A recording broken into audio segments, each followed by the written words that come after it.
오늘 우리가 하나님의 영광에 대해서 말씀을 나눠보려고 합니다. 이 유대인들의 개념 속에 영광, 이 하나님의 영광이라고 하는 것이 이렇게 잡혀 있는데, 그걸 이 헬라인들에게, 유대인들이 아닌 사람들에게 설명하거나 혹은 유대인들 중에도 그 개념을 이렇게 같이 나누지 못하는, 제대로 이해하지 못하는 사람들에게 설명하기 위해서 그들이 많이 쓴 방법 중에 하나가 하나님이 빛이시라는 거예요. 빛, 그 밝은 빛. 그래서 그런 이게 예가 될 수 있다면, 예를 들어서 이스라엘 백성들이 광야로 나와서 광야를 지나갈 때 구름 기둥과 불 기둥, 낮에는 그 빛의 뜨거움을 가려주고, 왜냐하면 인간이 그 빛을 그대로 받을 수가 없어요. 하나님을 우리가 그대로 받을 수가 없다. 그래서 모세가 수건을 쓴 것처럼 이 얼굴에서 나는 광채를 가리기 위해서 한번 걸러야 돼요. 그리고 밤에는 불기둥, 캄캄한 밤에 밝은 빛으로 임하시는 그 하나님을 그들에게 보여주신 것이죠. 다른 예를 우리가 생각해 본다면, 사울이 사도 바울이 되기 전에, 사도가 되기 전에 예수님을 만날 때 그들이 다메섹으로 가는 길에서 정오쯤 되었는데, 정오라는 것은 제일 햇빛이 강렬할 때잖아요. 그런데 그 햇빛보다 훨씬 더 10배, 100배 훨씬 더 강렬한 빛으로 예수님이 오시죠. 주여 니시오니까 나는 내가 박해하는 예수다. 그런데 그 예수의 빛이 얼마나 강렬했는지 사도 바울이 아마 해를 쳐다본 것은 아닐 거예요. 그럼에도 불구하고 눈이 멀 정도로 이 빛은 인간이 말로 설명할 수 없는 강렬한 빛이라는 것을 나타내주고 있는 것이죠. 그래서 오늘 우리가 이 1절 말씀을 중심으로 살펴보게 되는데, 1절에 아버지여 때가 이르렀사오니 아들을 영화롭게 하사 아들로 아버지를 영화롭게 하옵소서. 이 영화라고 하는 한글 단어조차도 심지어는 이 영자가, 꽃뿌리 영자, 불화자가 2개가 들어가 있어요. 그러니까 밝은 빛이라고. 화자도 어떤 화자예요? 빛날 화자예요. 그러니까 이 하나님께 영광을 돌린다는 것이 인간이 생각하는 정도의 그런 그 수준이 아니라 강렬한 빛과 같이 인간을 향해서 다가오시는 그 놀라운 능력을 깨달아 아는 것이고, 그 속에서 오늘 이 영화라고 하는, 영화롭게 하다, 영화라고 하는 단어가 영광이라는 단어와 같은 단어예요. 독사라고 하는 헬라어인데, 이 독사는 원래부터 그 하나님을 설명하는 단어가 아니고, 그 헬라어 히브리어에 나오는 개념을 설명하기 위해서 헬라어로 번역될 때 차용된 단어예요. 그래서 이게 히브리어의 카보라고 하는 단어, 무겁다, 중요하다, 가치 있다, 의미 있다 하는 그 단어를 번역해서 하나님의 영광이라고 하는 단어를 쓸 때 이 단어를 썼어요. 그래서 이게 그 인간의 삶 속에서, 인생 속에서 참으로 가치 있는 것이 무엇인지 알고 그렇게 사는 인생이 되도록 우리를 초청하시고, 우리와 그 영광스러운 삶을 나누기를 원하시면서 오늘 이 말씀을 예수님께서 하고 계신다 하는 것을 우리가 생각하면서 이 말씀을 살펴봤으면 좋겠습니다. 자, 오늘 1절에 보면 아버지여 때가 이르렀사오니 이렇게 되고 있는데, 이 때가 이르러 아들을 영화롭게 하여 아들로 아버지를 영화롭게 하게 하는 이 일, 이 하나님을 영화롭게 하는 이 일이 무엇이냐 할 때, 우리가 가장 많이 오해하고 있는 신앙의 개념, 그게 바로 여기 있어요. 여러분들은 하나님께 영광을 돌린다 그러면 바로 무엇을 연결하시죠? 소위 말하는 세상적으로 잘 된다는 개념을 연결하시죠. 그래서 내가 건강하고 내가 시험 잘 보고 내가 높은 자리에 승진하고 내가 사람들에게 인정받는 일을 하고 어떤 성취를 이루어내고 세상적으로 성공한 것을 일컬어서 하나님께 영광을 돌린다 이렇게 말해요. 그러나 그것이 완전히 잘못된 개념이라는 것을 오늘 여러분들이 깨닫고 돌아가시기를 주의 이름으로 축원합니다. 자, 말씀을 한번 보십시다. 요한복음 2장을 가봅니다.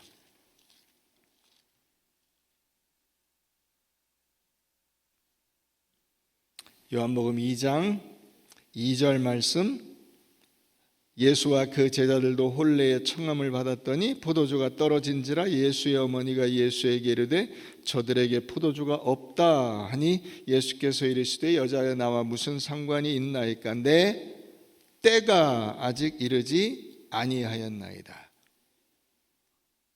아까 17장 1절에서 예수님은 뭐라 그러셨어요? 때가 이르렀다라고 말하는데 지금 여기 이 앞에 요한복음이 이제 시작되는 그 시점, 예수님이 공생애를 시작하는 그 시점에서는 뭐라고 말씀하시냐? 아직 내 때가 안 되었다. 그럼 이 때는 어떤 때죠? 예수님이 말씀하신 내 때가 아직 이르지 아니하였다라고 말하거나 혹은 때가 되었다라고 말씀하실 때 이 때는 무엇을 하시는 때예요? 십자가를 지시는 때죠. 십자가를 지시는 때. 다시 말하면 하나님의 영광은 예수 그리스도의 구속사역, 우리가 구원을 받는 것과 밀접한 관련이 있어요. 그러니까 하나님의 영광을 이야기할 때 우리가 나의 만족이나 나의 기쁨이나 나의 성취나 내가 세상에서 인정받는 것이나 그런 것이 문제가 아니고 한 인간을 구원하고 다른 사람을 구원하고 그래서 하나님께서 인류를 구원하시고자 하는 이 놀라운 계획이 완성되는 것이 하나님께서 받으시는 영광이라고요. 그 때가 아직 안 되었다. 지금 예수님이 말씀하고 계신 거예요. 아직 제 때가 아닙니다. 자, 7장으로도 한번 가보세요. 요한복음 7장.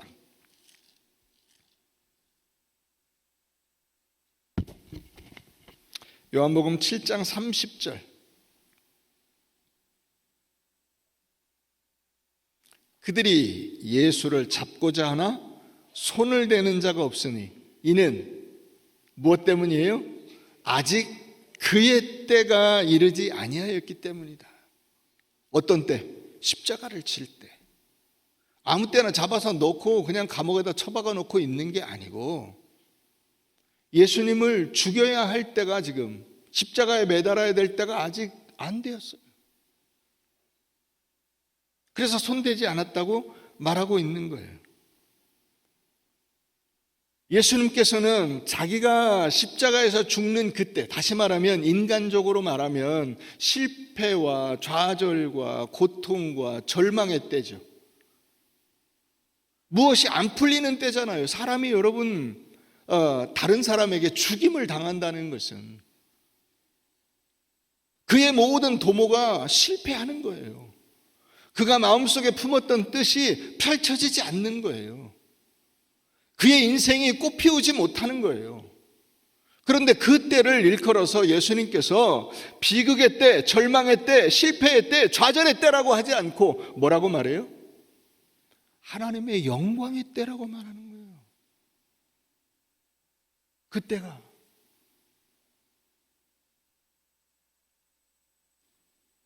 하나님께서 인간을 구원하시고자 하는 그 구속의 완성의 때, 하나님의 사랑과 하나님의 공의가 완벽하게 조화를 이루는 그때를 일컬어서 예수님께서 하나님의 영광의 때라고 말하고 계시는 거예요.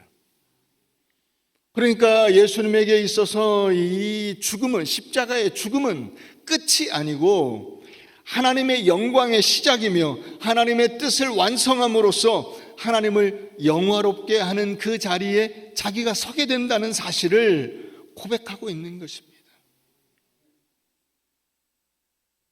자, 요한복음 12장도 한번 가보십시다. 요한복음 12장.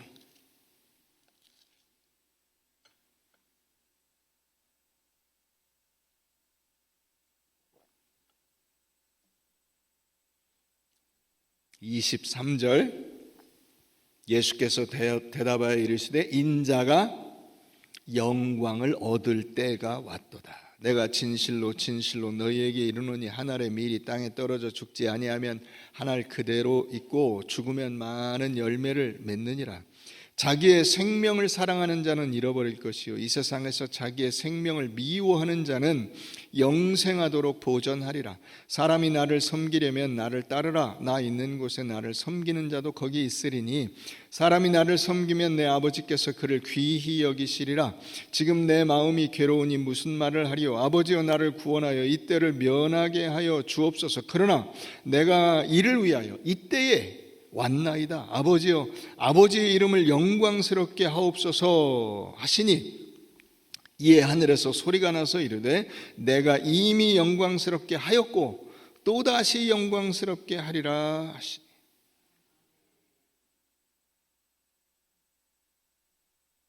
예수님이 뭐라고 하세요? 인자가 이제 영광을 얻을 때가 왔도다. 여러분, 이게 여러분들이 생각하는 그 영광은 아닌 거잖아요. 그죠? 여러분들이 흔히 생각하는 그 영광은 아니에요. 그 영광이면 이 말이 설명이 안 돼요. 인자가 영광을 얻을 때가 왔다는 것은 십자가를 지실 때가 왔다는 거예요. 그래서 한 알의 밀이 땅에 떨어져 죽지 아니하면 많은 열매를 맺을 수 없고 죽으면 많은 열매를 맺는다는 말씀을 하시는 거예요. 자기가 십자가에 달려 죽으심으로써 모든 인간을 구원하시는 하나님의 그 놀라운 사역이 완성될 수 있게 하시겠다는 거예요. 그 일에 저를 사용해 주십시오라고 요청하고 있어요. 똑같은 기도예요. 이게 17장에 나오는 우리 오늘 본문의 기도와 이 기도의 내용은 같은 내용이에요. 그러니까 아버지께서 아버지여 아버지의 이름을 영광스럽게 하옵소서 하시니 이 하나님 아버지께서 뭐라고 하시냐. 하늘에서 소리가 나서 이르되 내가 이미 영광스럽게 하였고. 무슨 말이죠? 예수님이 육신을 입고 이 땅에 오신 것 자체가 이미 하나님께서 예수 그리스도를 이 세상에 보내시는 그 비천한 자리가 영광의 자리라고. 영광스럽게 하였고 또다시 영광스럽게 하리라. 그 다음에 뭐가 있어요? 십자가 대속 사역을 감당하시는 것입니다. 예수님이 자신의 죽음을 영광의 때라고 말씀하고 계시는 것입니다. 십자가는 인간적으로는 수치와 고난과 고통과 실패의 자리이지만은 하나님의 시각에서는 인간의 구원의 완성을 하는 자리예요. 그게 하나님께 영광이 된다고. 모든 인간을 구해내고 그 인간이 구원받아 하나님의 자녀의 자리에 서는 그것이 하나님께 영광이 된다고. 내가 잘나고 못나고 내가 다른 사람들보다 높고 낮고 하는 이 키재기가 영광이 아니라 어떤 사람이든 간에 그가 높은 사람이든 낮은 사람이든 건강한 사람이든 병약한 사람이든 남자든 여자든 그가 어떤 신분에 있든 간에 상관없이 그 모든 인간을 구원하여 하나님을 알고 하나님께서 그들에게서 찬양과 경배를 받으시고 하나님의 이름이 높아지는 그것이 하나님께 영광이 된다. 이것을 우리가 착각하면 어떻게 됩니까? 나는 그냥 세상적으로 별 볼 일 없는 인간이니까 대충 살아도 되겠노라 하는 생각을 하게 되는 거예요. 진정한 영광이 무엇인지를 모르기 때문에 인생의 방향을 잘못 잡고 엉뚱한 데서 헤매게 되는 거예요. 신앙생활에 기쁨이 없고 즐거움을 누릴 수가 없는 거예요.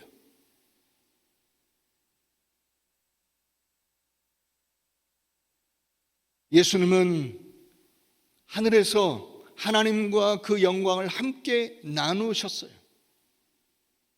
그 영광은 하나님 아버지의 영광이셨어요.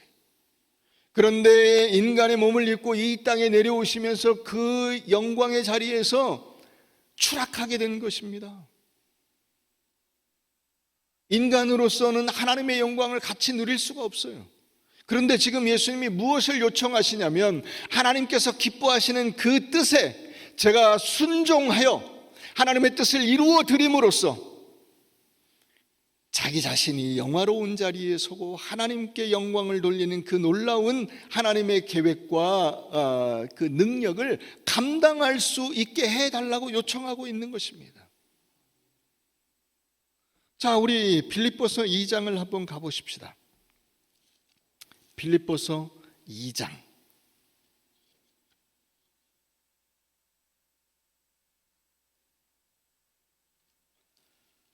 2장 6절입니다. 그는 근본 하나님의 본체시나 하나님과 동등됨을 취할 것으로 여기지 아니하시고 오히려 자기를 비워 종의 형체를 가지사 사람들과 같이 되셨고 사람의 모양으로 나타나사 자기를 낮추시고 죽기까지 복종하셨으니 곧 십자가에 죽으심이라. 자, 여기 6절이 뭘 말하고 있어요? 예수님이 이 땅에 내려오시기 전에 있었던 그 자리가 하나님 아버지 성부 하나님과 성자 예수가 함께 영광을 누리던 위치에 있었다는 것을 말씀하고 있습니다. 그는 근본 하나님의 본체시나 하나님과 동등됨을 같은 위치에 있다고 스스로 여기지 않고 그 자리를 버리고 이 땅에 내려오셔서 자기를 비워 종의 형체를 가지사 사람들과 같이 되셨다. 여러분, 오늘 우리가 읽은 이 17장 본문에서 예수님이 하나님 아버지 앞에 기도하고 있습니다. 기도라는 건 뭡니까? 동등한 위치에서 이야기하는 것은 기도라고 말하지 않습니다. 그렇죠? 동등한 위치에서 말하는 것은 대화예요. 협상입니다. 기도는 절대적인 격차가 있는 위치에서 하는 게 기도예요. 하나님과 인간이 절대적인 격차가 있어서 도저히 인간의 능력으로 하나님의 그 자리에 도달할 수 없을 때 그가 드리는 것이 기도예요. 예수가 기도하고 있다는 것은 하나님 앞에서 자기의 위치가 어떻다는 것을 말하고 있습니까? 7절에 말하는 대로 자기를 비워 종의 형체를 가지사 사람들과 같이 되셨고, 여기 자기를 비웠다라고 하는 것이 케노오라고 하는 헬라어 단어인데 이것은 내가 무익하다, 쓸모없다, 아무 의미가 없는 존재다라고 고백하는 것입니다. 이게 그냥 말로 그 입으로만 그렇게 말하는 것이 아니고 실제로 자기는 아무런 힘도 없고 능력도 없고, 여러분 종이 주인 앞에서 뭘 말하겠습니까? 절대적인 생사여탈권을 가지고 모든 것을 주관할 수 있는 그 주인 앞에서 종이 어떻게 얘기하겠습니까? 저는 무익한 종입니다. 아무것도 제 마음대로 할 수 없습니다. 무엇이든 주인의 명령이 아니고서는, 주인님의 명령이 아니고서는 이루어질 수 없습니다라고 말하겠죠. 그게 예수 그리스도께서 하나님 앞에 고백하면서 자기 스스로를 낮추어 겸손히 그분 앞에 선 모습입니다. 그래서 8절 보면 사람의 모양으로 나타나서 자기를 낮추시고 죽기까지 복종하셨으니 곧 십자가에 죽으십니다. 그가 어떻게 자기를 낮추셨는가를 분명히 말하고 있습니다. 그러니까 예수님께서 하나님 앞에 기도하기를 저를 사용하여 주셔서 하나님의 뜻을 이루어 드리는 그 놀라운 영광의 자리에 제가 동참할 수 있게 하여 주십시오 라고 요청하고 있고, 하나님께서는 그 예수의 요청을 받아들여서 예수께서 십자가에 달려 죽으심으로 모든 인간의 구원을 완성하는 그 자리에 서게 하시고, 그럼으로써 예수를 영광스럽게 하고 하나님이 영광을 받으셨다는 거예요. 자, 그 다음 말씀을 보십시다. 9절. 이러므로 하나님이 그를 지극히 높여 모든 이름 위에 뛰어난 이름을 주사 하늘에 있는 자들과 땅에 있는 자들과 땅 아래에 있는 자들로 모든 무릎을 예수의 이름에 꿇게 하시고 모든 입으로 예수 그리스도를 주라 시인하여 하나님 아버지께 영광을 돌리게 하셨느니라. 예수가 자기를 비워 사람의 모양으로 나타나 사람들과 같이 되고 사람들 속에서 더 낮추어서 십자가에 달려 죽기까지 복종하심으로써 하나님의 뜻을 이루어 드렸을 때에 하나님께서 예수 그리스도를 높이시고 땅 위에 있는 자들과 땅에 있는 자들과 땅 아래에 있는 자들로 영광을 받게 하시고, 그리고 하나님도 영광을 받으시고, 그리하여 하나님의 뜻이 완성되었다고 말씀하고 있는 것입니다. 오늘 우리가 읽은 이 요한복음 17장 1절의 말씀이 예수 그리스도의 십자가 사역을 통해서 완벽하게 이루어진 것이라는 사실을 증명하고 있는 것입니다. 그러면 여러분, 우리는 어떻게 살아야 될까요? 우리는 내가 하나님의 영광을 위하여 산다는 것은 무슨 의미일까요? 다시 요한복음 17장으로 가봅니다. 요한복음 17장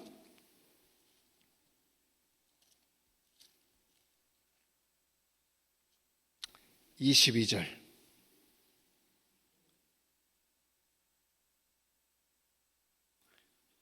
17장 22절, 내게 주신 영광을 내가 그들에게 주었사오니. 여기 그들은 누굽니까? 여기 나는 누굽니까? 예수님이죠. 그들은 누굽니까?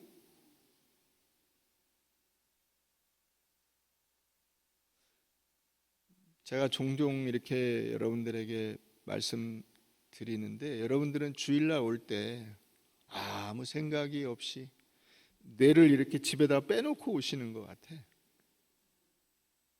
못 먹어도 고해요. 그죠? 어차피 틀리는 거. 자, 그들은 누구죠? 제자들이죠. 예수님이 하나님으로부터 영광을 받으셨어요. 영광의 사명을 받으셨다고. 그 영광의 사명을 지금 제자들에게 주신다고 말씀하시는 거예요. 그게 우리들이잖아요. 그러니까 하나님께서 예수 그리스도에게 영광의 사명을 주셨고, 그 예수께서 받으신 영광의 사명을 예수가 감당하셨을 뿐만 아니라 그 사명을 또 우리에게 주신다고. 믿습니까? 믿습니까? 여러분들이 이것을 분명히 아셔야 돼요. 하나님이 주신 그 영광의 사명을, 하나님께 영광 돌리고 스스로도 영광을 취하는 이 사명을 예수님께서 잘 감당하셨을 뿐만 아니라 내가 다 이루었다 말씀하시잖아요. 그 사명을 또 우리에게 주신다는 거예요. 이는 우리가 하나 된 것 같이 그들도 하나가 되게 하려 함이니이다. 하나님과 예수 그리스도가 하나가 되셔, 그 영광 안에서. 그런데 그 영광의 자리에 우리를 불러들이신다. 우리가 누리는 영광이 그렇기 때문에 너무나 놀라운 거예요. 우리는 인간으로서 도저히 상상할 수 없는 그 영광의 자리에 하나님으로부터 초대를 받는 거예요. 이게 예수 그리스도께서 지금 하나님 앞에 드리는 기도의 핵심적인 골자예요. 이 요한복음 17장에서 가장 중요한 내용이 뭐냐면, 아버지와 내가 하나인 것 같이 나와 제자들이 하나가 되고 제자들이 하나가 돼서 우리 모두의 영광과 그 기쁨의 자리에 함께 참여할 수 있게 하여 주시고 그렇게 될 줄로 믿습니다 하는 내용이에요. 여러분, 그렇다면 여러분들이 그 영광의 자리에 부름받은 것을 우리가 우리의 삶 속에서 어떻게 드러낼 것이냐 하는 겁니다. 우리 고린도전서 4장을 가보겠습니다. 고린도전서 4장.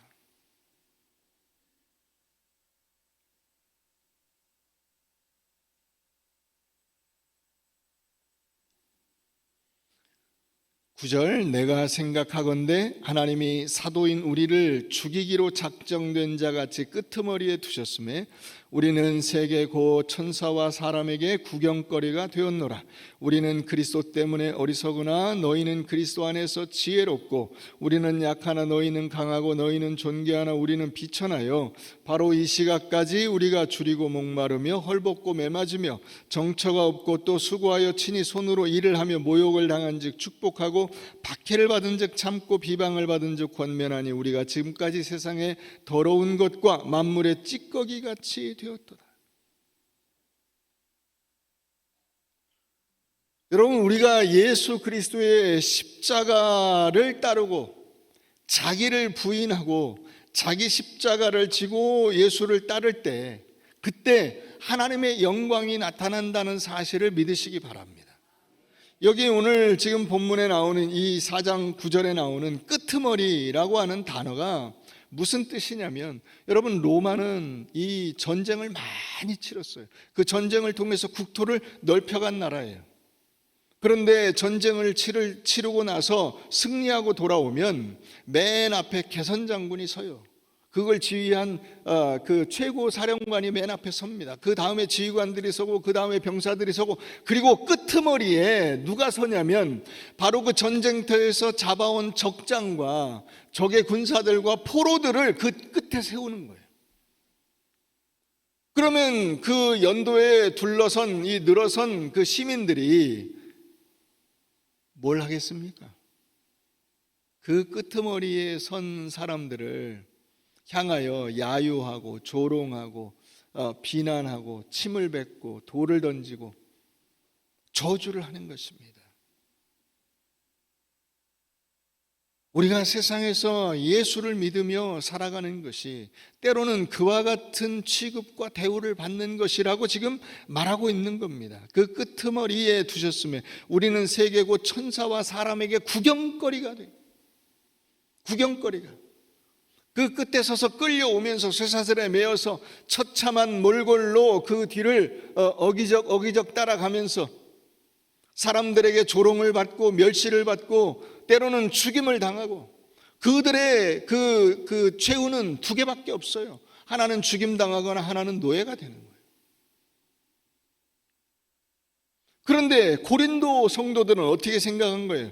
자기들은 그리스도 안에서 지혜롭고 강하고 존귀하다고 생각을 한 거예요. 하나님의 영광을 완전히 오해하고 사는 거예요. 우리만큼 지혜롭고 우리만큼 능력 있고 우리만큼 세상을 잘 사는 사람이 없다라고 착각을 하고 있는 거예요. 거기에 대해서 사도 바울이, 지금 이 고린도 교회를 세운 이 사도 바울이 뭐라고 말하고 있습니까? 아니다. 내가 너희에게 복음을 전했는데 그 복음의 원리가 그게 아니다. 여러분, 그러니까 15절 보세요. 그리스도 안에서 일만 스승이 있으되 아버지는 많지 아니니 내가 아버지의 심정으로 너희에게 복음을 전했다라고 말하는 거예요. 그리스도 예수 안에서 내가 복음으로써 너희를 낳았음이라. 그러므로 내가 너희에게 권하노니 너희는 나를 본받는 자가 되라. 나를 본받는 자가 되라. 무슨 얘기예요? 사도 바울이 살았던 그 고난과 역경과 조롱과 멸시의 삶이 무엇인가를 깨달아야 한다는 것입니다. 하나님의 영광이라는 것은 세상적으로 유명해지는 것이나 세상적으로 강력해지는 것이나 육체적으로 튼튼해지는 것이나 물질적으로 부유해지는 것이 아니라는 사실을 말하고 있는 거예요.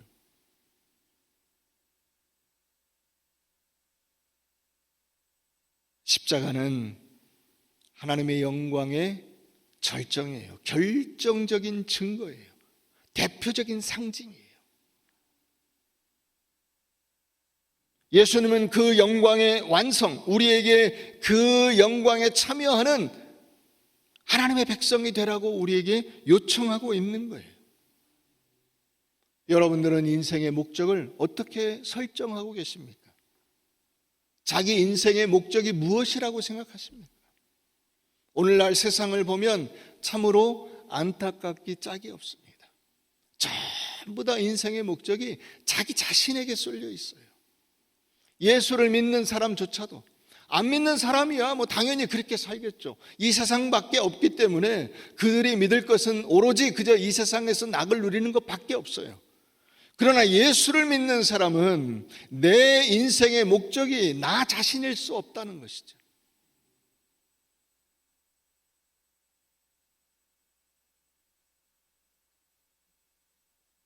여러분들이 세상을 바라보면서 세상 속에서 무엇을 캐치해내십니까? 오늘날 정치 지도자들을 보면 답답합니다. 대통령을 왜 하느냐? 자기를 위해서 합니까? 모든 국민을 부유하게 하고 넉넉하게 하고 국가를 반석 위에 든든히 세우기 위해서 하는 대통령이어야죠. 여러분, 목회를 나 자신을 위해서 합니까?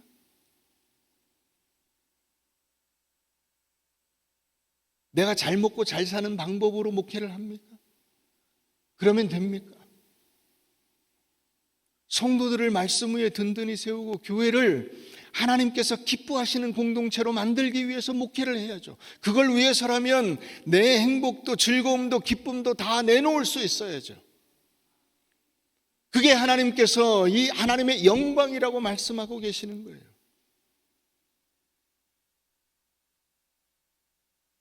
우리가 알고 있는 우리나라에서 최고령인지는 모르겠어요. 그런데 진짜 거의 최고령인 분이 한 분 계시죠. 김영석 교수라는 분이 있어요. 1920년생.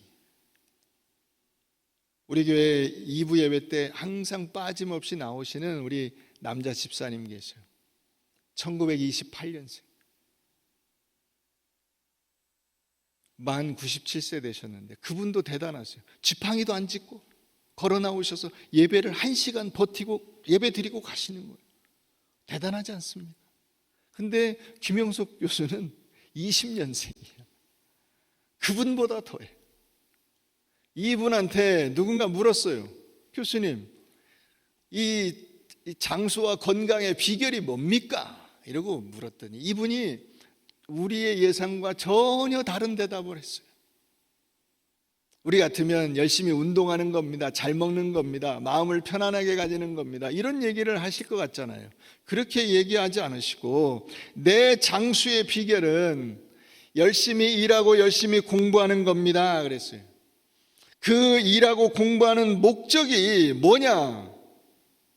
많은 사람을 인간답게 행복하게 만들기 위해서 일하고 공부해서 그 얘기를 해주러 다닌다는 거예요. 자기가 목적이 아니고 자기가 내가 돈 벌고 내가 사람들에게 유명해지는 것이 목적이 아니라 돈 벌어서 남에게 주고 공부해서 남에게 주고 일해서 남에게 주는 것이 내 장수의 비결입니다 라고 말한 거예요.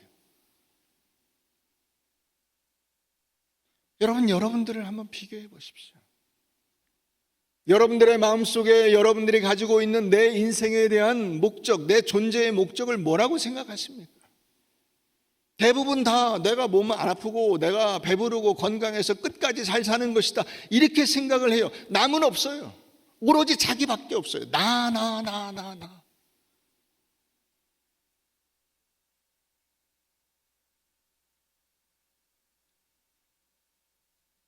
그분이 말합니다. 삶의 목적을 이렇게 현실적인 가치, 물질적인 가치에 두면 인생의 3분의 1밖에 제대로 못 사는 것이다. 3분의 2를 놓쳐버리는 것이다. 그 3분의 2가 뭐냐? 인간을 사랑하고 모든 것을 남에게 베푸는 것이다. 내가 존재함으로써 내 주변에 있는 사람이, 나와 만난 사람이 유익을 얻는 것이다.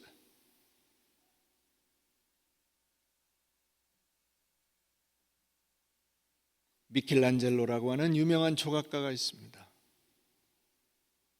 미켈란젤로의 스승은 보톨도 지오바니라고 하는 사람입니다.